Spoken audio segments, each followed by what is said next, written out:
The Nolan Wells investigation into the death of a shining star, Nolan Wells, has an altercation witness emerged. A witness that claims she saw an altercation at Horn Island.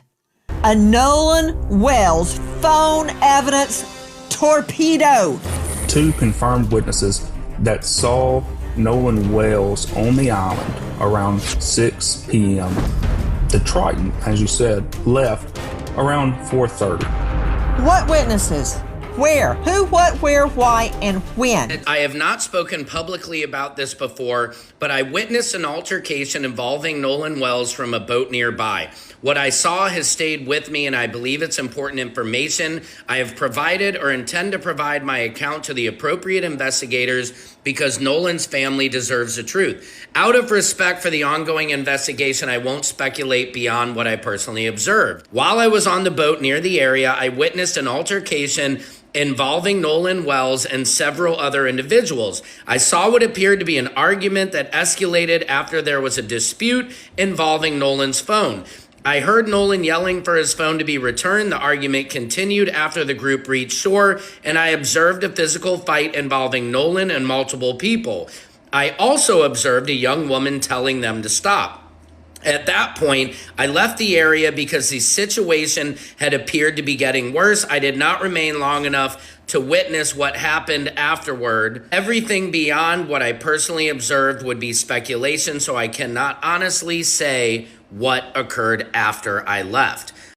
Then she said she messaged one of the individuals that she saw, "Hey, I just want to say I was a passenger on another boat and I saw the argument between you guys and will go to the police with this information. I also have video footage. My husband doesn't show much, but it shows the argument that was taken and how you guys were upset at Nolan because of the young lady." That from Secret Service Sam on TikTok. Okay, how is this helping the investigation? I'm trying to make sense of so many people online making comments. Now, if this is true, if there is a witness who has a husband with her on the boat and they took a certain amount of video, it could change everything, especially if the video is time stamped. Straight out to veteran trial lawyer, defense attorney Philip Dubay joining me. He's joining us out of LA, formerly in the public defender's office. They try a ton of cases. Philip, first of all, has she turned it into police? She said she was. If she hasn't, I give her no credibility at all. Look, I want this to be true. Why? Because I want the video. I want to see the timestamp on the video. I want to see, was he still on Horn Island at 4:30 when his acquaintances on the Triton boat left? I want that video. And if she hasn't brought this forward to LE, law enforcement, then it means nothing to me. I mean, if I know a young man turns up dead in the water, and I know there's a controversy surrounding this, I mean, we know she knows that because she's gone online and posted it, then why not hand it over to police? Agreed. And it should go to the grand jury for part of their investigation. But I got to tell you, if I were cross-examining her, should this even go to trial, the first question I'd ask her on that 4th of July, what she had been drinking. Before that video got activated, everybody would want to... Put him up. Drinking and smoking. You know how many people were partying? Okay, man. Now? Have you lost your mind? You defend criminal cases. I bet everybody you put on the stand has either been high, drunk, or worse during the altercation. Every witness is not a nun, a priest, or a virgin. Everybody on Horn Island was drinking, man. What are you talking about? I don't care if she took a drink. I want the video. You want the truth is what you want. You want the truth. And let's and that would be the video. Yeah. Remember, Nancy. Okay. It's not consistent. Brandon Tatum is joining us. So after all that, all you have to say is, was she drinking? That's your takeaway from that? Joining me is Brandon Tatum, former police officer, Tucson, now star of The Officer Tatum on YouTube, who famously has interviewed the acquaintances who all say they had nothing to do with it. Let's just put that out there. He's interviewed them extensively. I want to talk about not what you want to talk about, Brandon Tatum, which is they had nothing to do with this, because I met them and I believe them. So noted. Can we talk about a potential witness to an altercation? And she seems to suggest it was over Katie. Why? Don't know what the altercation was. Maybe it was, hey, leave her alone and get on the boat, or leave her alone, she's my girlfriend, or it could be anything. But if there is a witness placing Nolan seemingly in the water, I can't tell that, but having an argument with another person, a partier at Horn Island, that is significant. It could prove or disprove your friend's timeline. Well, Nancy, I think that it's a big obstacle to climb here because I've never heard of this altercation whatsoever. Nobody that I've talked to have alluded that this altercation was real. And also Katie, whom I saw her text messages, she didn't even say this altercation occurred.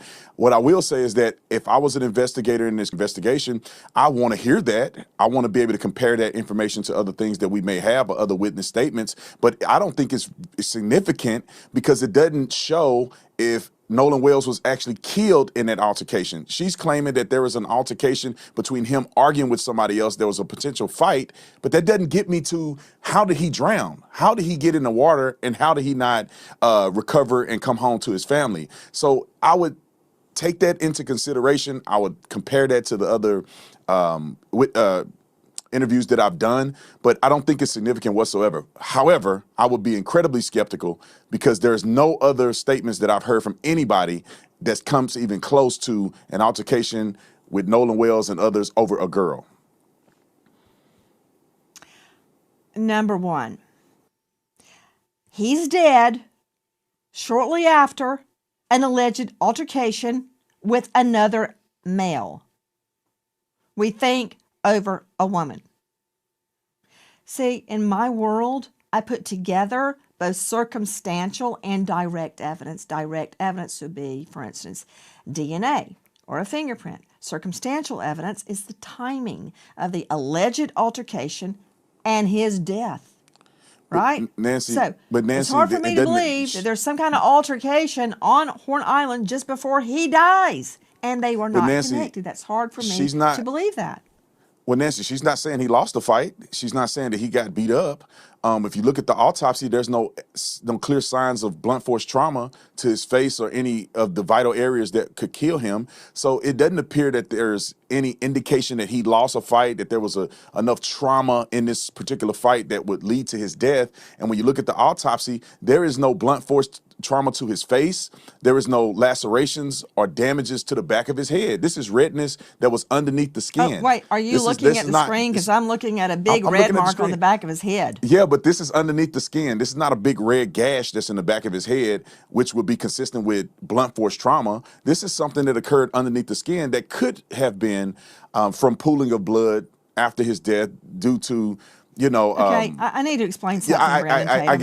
I'll let the experts talk about specifics, but it doesn't appear that okay, let's do that. But I want everyone to understand why Officer Tatum is here. Officer Tatum and Philip Dubé and others on our panel tonight are taking a particular side, right? It's called cross-examination, and it is similar to what happens in court. A theory emerges, a line of questioning emerges, and the other side tests it with fire under cross-examination. And then, hopefully, you get to the truth. Right now, we're talking about an alleged eyewitness to an altercation just before Nolan Wells is dead.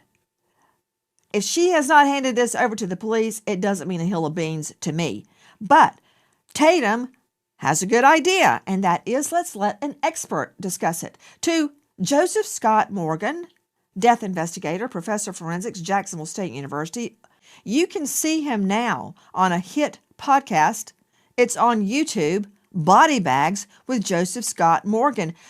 Joe Scott if there had been not a blunt force trauma that Officer Tatum is describing, but a fist fight.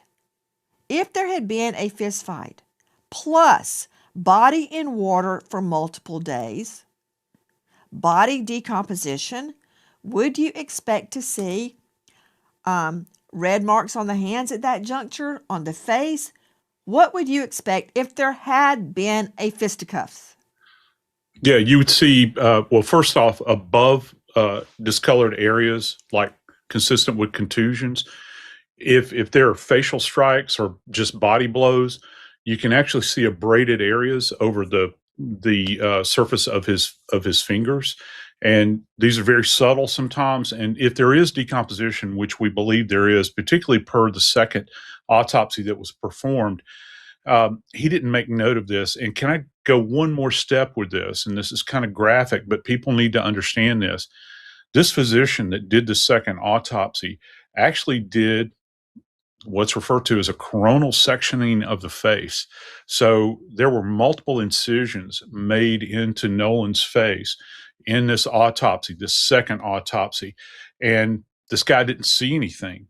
He didn't see anything that was of import relative or indicative of blunt force trauma. And I would think that if there was contact, particularly if he's fighting a group of people, these sorts of things, you're going to have injuries probably on the leading edges, or what we refer to as the blade of the arm, right here on the forearm, the back of the hands, the knuckles, those points of contact. And certainly if there's facial strikes going on with him, which we find with blunt force trauma many times with fisticuffs, as you say, you'll see these strikes, you'll see marks on the face.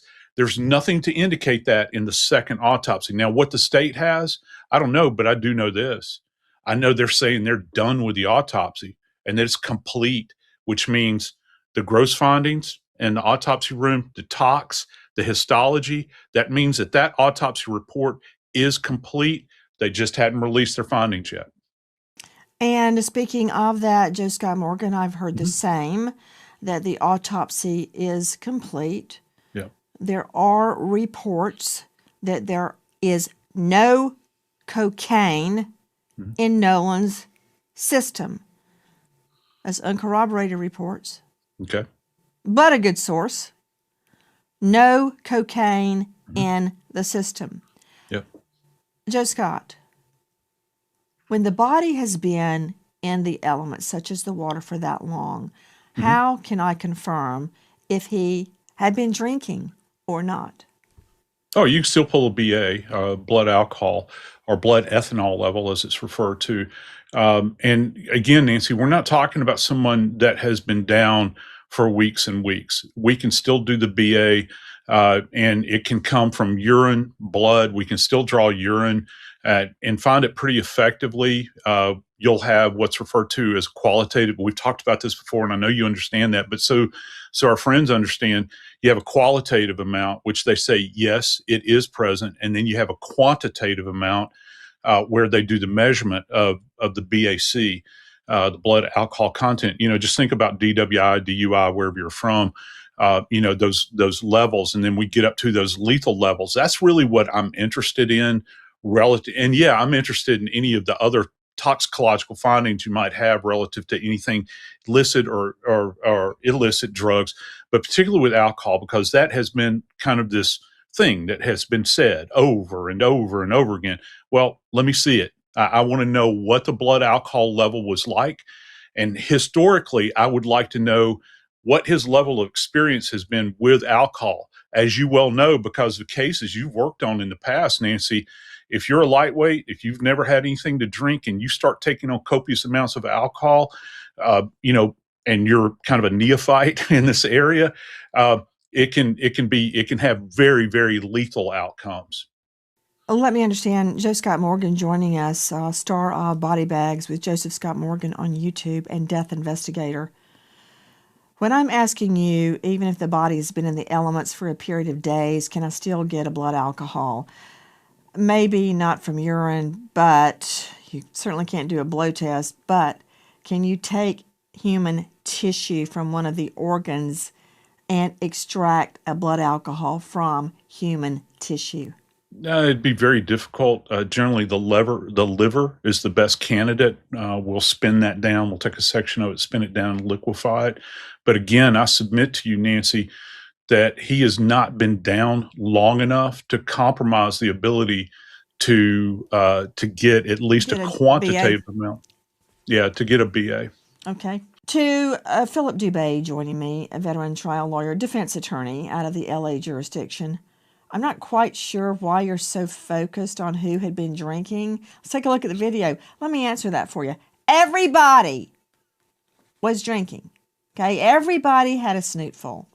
So, even someone drinking can see an altercation, Dubé. No, of course you can. I can see that crowd of people out there. It was a bustling, hot 4th of July afternoon. But who's to say that the people that she saw included Nolan Wells? And that's why you got to get into her ability to perceive and recollect being impacted by intoxicants such as alcohol. I would want to know if she had imbibed. I really would. Not to mention, the autopsy findings thus far do not reflect any type of physical insults or injury to his body. At most, what you have I'm are asking signs. you about your fixation on the witness having been drinking. Joe Scott Morgan has already addressed the body. I'm talking to you about the alleged witness. Yeah. If she had in fact been drinking, I do believe, unless they really have a video showing him in HD quality, showing that he was in a fight, then I would call her ability to perceive, recollect, and even state that there was an altercation going on in her presence. You know, Brandon Tatum joining us, Officer Tatum on YouTube. I've cross-examined a lot of witnesses, and I cross-examined them exactly on that. How far away were you? Did you know the target? Were you familiar with them? Was your vision obstructed by anything? Were you wearing glasses? Were you wearing sunglasses? What time of the day? I mean, I could go on and on and on. But unless you have a nun, a priest, or a virgin on the stand, or maybe Angel Gabriel might come down and testify, you have to take your witness as you find them. And I'm sure you've had a lot of drunk witnesses in Tucson, to everything from a bar fight to a murder to a dope deal. Look, I'd say a good 50% of witnesses were drunk at one time or the other. That doesn't mean they didn't see what they saw. Well, from a law enforcement perspective, this is not cross-examination on the stand. This is us. What I would deal with a witness is right on the scene, and I'm not too concerned of whether the person is drunk or not. I'm not going to test their blood alcohol level on the scene. I want to know specifically, what did you see? What are the identifying markers that you have to say that this is Nolan? If the person can describe them, maybe we'll do a show up. If we have like a video or a picture or something, we can show them and say, hey, does this match the person you think that was here? Then we'll have a good perspective. But there is a challenge here, because you do have to identify him. You can't just say it was a black man out there with curly hair and I think it was Nolan. You're going to have some clear identifying markers that this is Nolan, and then you have to identify the people he was fighting with and the girl. And I think this person is going to have a big challenge. I saw this text message. We reached out to the girl on her social media. She never responded to us. I don't know if she ever really sent it in to the police, but it is problematic, in my opinion, if she hasn't. If you're going to say somebody is going to spend time in jail, or you are alluding to the fact they've committed a crime, and the fact now that we know that Nolan did not survive being out there at Horn Island, and you never submitted that to law enforcement, there's a potential that's tampering with evidence. If you have evidence of a crime and you're withholding that from law enforcement, and you knowingly and intentionally are doing that, that could be very problematic for a person who claimed to be a witness. No. Morally, it's wrong. But there is no duty under the law that you have to report yourself as a witness, that you have to volunteer information. You can stand on the side of a pool and watch somebody drown and do nothing unless you have a fiduciary capacity. And it's not a crime in our jurisprudence. So nothing is compelling her under the law to come forward. However, interesting, she did post it. She did identify herself. She did say she was going to police, and that would be my first line of cross. Did you take this to the police? And if she said no, all HELL Well, break out in that courtroom. If you have information like this and you don't go to the police, no, Nancy, no, she's making would fly. Fur would fly. You ever seen a dog fight? That's what I mean by that. Fur would fly. So that would be a line of cross-exam. Hold on, something else. Before I go out to Susan Hendricks, Jeff Shetler, and Ben Dobrin, now information that there is, in fact, a criminal investigation. Hearing that somebody who has an inside source is saying the DA's office in Mississippi is now looking at the Nolan Wells case as a criminal investigation and no longer an accidental drowning. Now, we can only pray that this is true. Obviously, we can't celebrate. We can't get excited at all because I have not seen Ben Crump announce this. It is not being reported by any other major media sources, but there are rumblings. From Sam Crouppen. All right. I would like to point out that his source is a, quote, little birdie. Little birdies are saying that an inside source says the DA's office is now looking into the Nolan Wells as a criminal investigation. I can't put that up on the stand. Susan Hendricks joining me, investigative journalist and author of Down the Hill, My Descent into the Double Murder in Delphi. Susan, you get laughed out of court if your witness said, a little birdie told me, number one, that's hearsay, but a little birdie?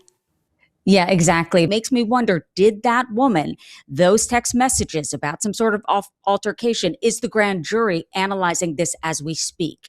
Because finally the DA came out and said, look, I can't release anything that's going on, but let it be clear, and I'm paraphrasing, that we are investigating this with a grand jury. Susan Hendricks, you're absolutely right. She states most recently, this is the elected district attorney, my obligation and commitment is to present the grand jury with all the evidence collected in the case in order for them to reach a decision based on a thorough investigation, complete evidence presentation, the actual truth, and an understanding of the law. I'm obligated to do so in keeping with the law and the rules of the court. She goes on to state, I stand firmly on the rule of law and my ethical obligation. That is what the people of Jackson County elected me to do. I will present the grand jury with a thorough, complete, and fair investigation into the death of Nolan Wells. Now, is there a criminal investigation? According to some sources, there is. We keep hearing there is no criminal investigation. To Dave Mack, Crime Stories investigative reporter, what is the truth of it tonight? Nancy, it hasn't been announced that there's a criminal investigation, but it just stands to reason that they are doing a full investigation into the death of Nolan Wells. At this point, we don't have a cause of death, Nancy. They have not released the reports on the autopsy that was done by the state, completed weeks ago. We don't know anything. Nothing's been released. So whether they're doing a criminal investigation or not, I think it stands to reason they are investigating to every piece of evidence they can find to determine what happened and what they can present, they being investigators, to the grand jury. And the public's urgency to know what happened to Nolan. But we are not taking time for time's sake. We are taking the time required to complete the work this investigation demands. Since Nolan was reported missing, local, state, and federal law enforcement agencies have worked around the clock investigating what happened to him. Every piece of evidence must be examined. Every credible lead must be followed to its conclusion. Every witness interview must be analyzed in context of all other evidence. The pressure for answers does not change what the work requires. Our responsibility to Nolan and our community is to complete this investigation thoroughly, carefully, without compromise, supported by the evidence and worthy of the confidence of the people we serve. I also understand that many people have questions about why more information has not been released publicly.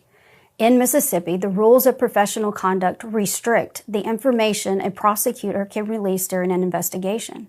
Our restraint in communicating facts and evidence is not an effort to keep the truth from the public.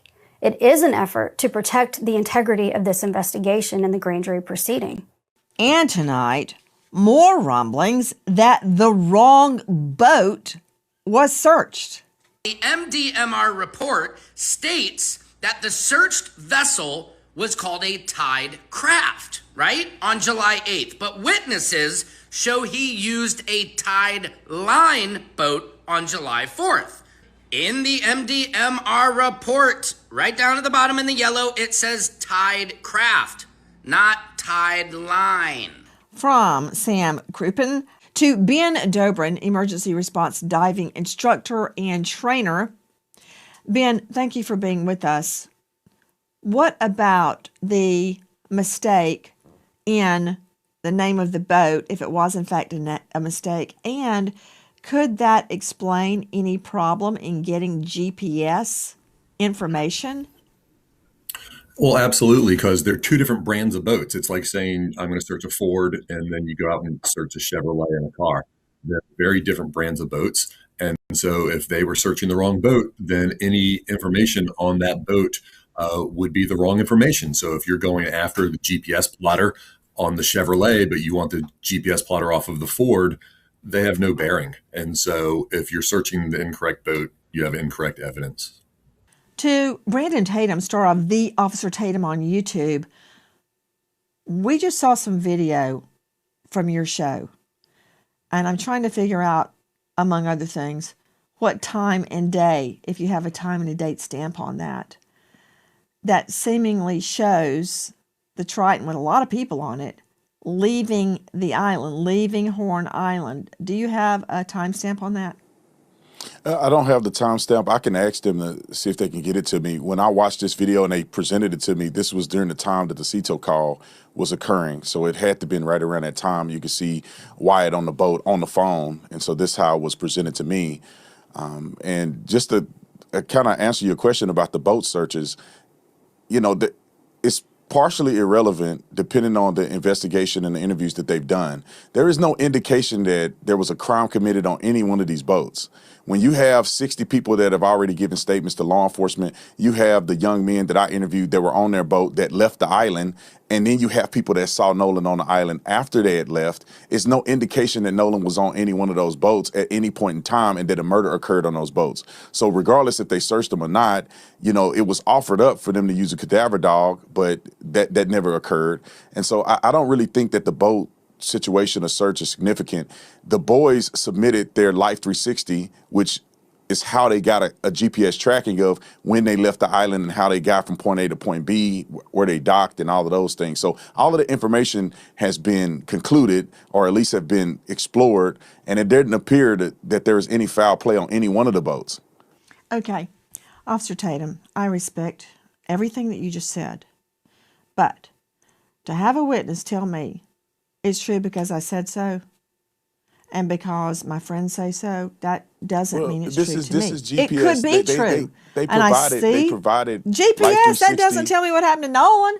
Just because they got I'm saying GPS, they provided Life they 360, came back. which is they provided Life 360. They provided the CETO call, and you can put those two things together and say, okay, the timeline matches. And if they left at 4:30, they were already gone. All three boats that came out were already gone when Nolan was last seen. So now you have a timeline that's consistent with evidence that they presented. Right there.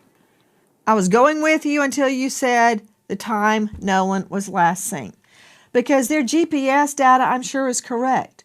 And their Life 360 data, I'm sure, is correct. I'm not arguing with the technology. But what happened just before that? Where was Nolan when they're leaving the island? If you can place him on that island at 5 or 6 o'clock, please do it. And then I will turn attention elsewhere. I'm not trying to hang your friends, the people that you have interviewed. And I respect that you believe them, and maybe you're right. If he can be placed on that island at 5 or 6 o'clock, then they're in the clear. But I want to know who's placing them there, him there, and how. reports have come out that there's two reliable witnesses. TMZ reported on this. They said they saw Nolan a little bit before 6 p.m. There was also the young lady, Katie, who sent text messages to one of the boys that I interviewed. I saw the text messages where she alluded to the fact that she did not see Nolan get on the boat. She heard the boys yelling for Nolan to get on the boat. So Nolan never got back on the boat that he came on. So you have the boats leaving. You have a CETO call. You have testimony from everybody on the boat. And all of those things have to be taken in consideration. Also, they have already spoke to law enforcement about this.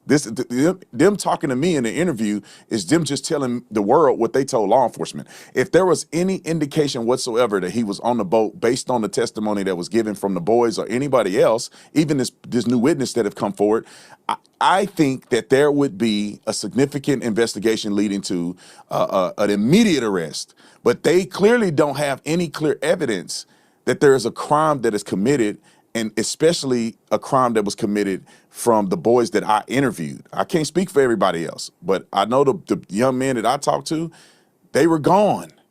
There's no indication that Nolan was on the boat whatsoever. They're giving statements. Katie gave a statement. Even this person is claiming that they saw Nolan get into a fist fight. It appears that this person is claiming that the fight has happened after Wyatt and the rest of them had left on the boat.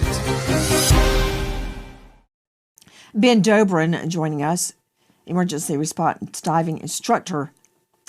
What do you think regarding the boats, not just the Triton, but the other two boats that traveled with it? My question is, where did he go in the water? They got him out of the water, obviously, on July 6th. But my question is, where did he go in the water, and when did he get into the water? Was it a drowning? Bodies behave differently underwater, whether it's a drowning or it was a killing elsewhere. There's a lot of different variables. The body washed up very close to where he was last seen. There's a lot of current in that area.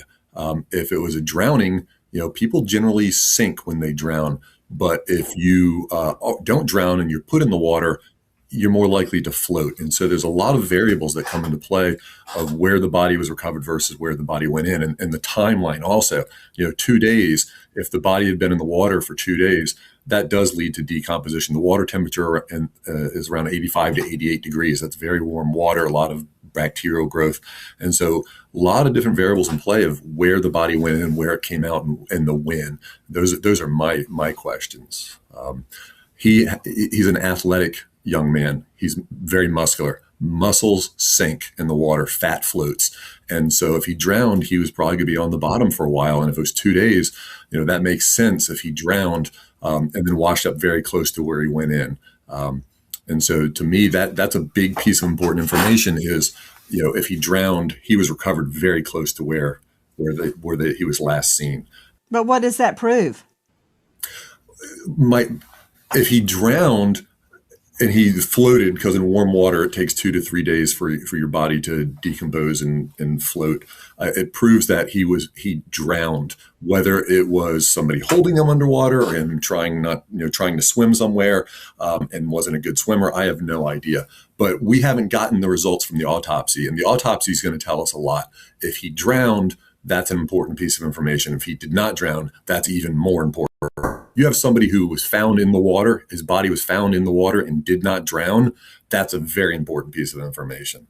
But if he did drown and they found him in the water, that can open up a lot more avenues for investigation at that point. Philip Dubé joining us, veteran trial lawyer. Philip, we know, because the district attorney has said she is presenting information to a grand jury. There are reports it is a criminal investigation. What do you make of the possibility this is a criminal investigation? I'll tell you exactly what it is. Jackson County, Mississippi is one of the few jurisdictions in the United States that follows the old Sergeant Code. And what that was back in the day was the days of the coroner inquest, where if you had a violent, sudden, or casual death and they couldn't figure out what happened, you would impanel a jury where the medical examiner or the then appointed or elected coroner elicits testimony from people to try to determine manner and cause of death.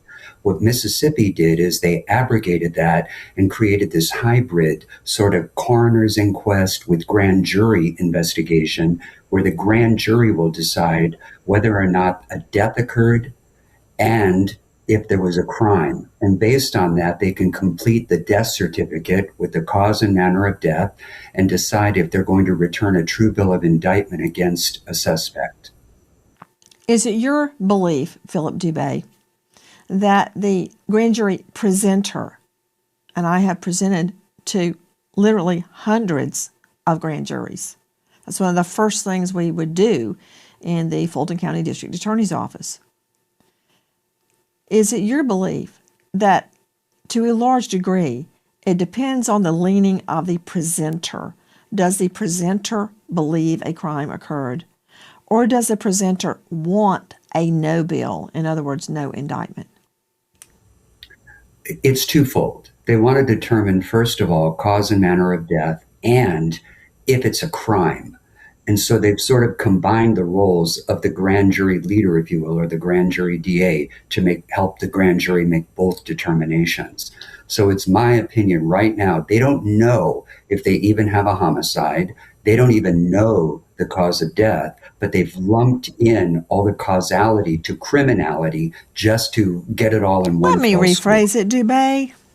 Will the grand jury typically do what the presenter wants them to do? I mean, haven't you heard the phrase, the grand jury will indict a ham sandwich if the presenter wants them to? Sure. Yes, so they will. yes? But it is. Okay, so we'll see what happens with this secret grand jury. You're on cross-examination. Who is our next sponsor? Well, here is a probative clue. Meow. Smalls makes fresh human-grade food designed for cats to thrive, while Big Pet Food uses cheap filler. Smalls features 80% animal protein and zero artificial junk. 88% of cat parents report better digestion, softer fur, and more energy for their cats to play. It's a healthy investment your cat will love. If you want to invest in your cat's health, Smalls is giving you 60% off your cat's first order. 60% off plus free shipping and free treats for life when you go to smalls.com/Nancy, SMALLS, smalls.com/Nancy. 60% off your first order, free shipping, and free treats for life when you head to smalls.com/Nancy. Thanks, Smalls, and thank you from our cat, Cinnamon. Tonight, we are trying to confirm or refute claims that Nolan Wells was alive on Horn Island after 5 or even 6 p.m. If you know or think you know anything regarding that matter, Nolan Wells last seen alive, don't just post it online. Call Jackson County Sheriff's 228-769-3063. Repeat, 228-769-3063. There is a $125,000 reward for information leading to the truth of what happened to Nolan Wells. Was there an altercation? Did it break out into a fist fight just before he is killed? Did he drown? What was the true cause of death? We are waiting for facts to allow the truth to unfold. Tonight, we remember an American hero, Officer Dustin Krish, Carrollton PD, Georgia, just 33, killed in the line of duty after 3 years on the force, leaving behind a grieving wife, Emily. American hero, Officer Dustin Krish.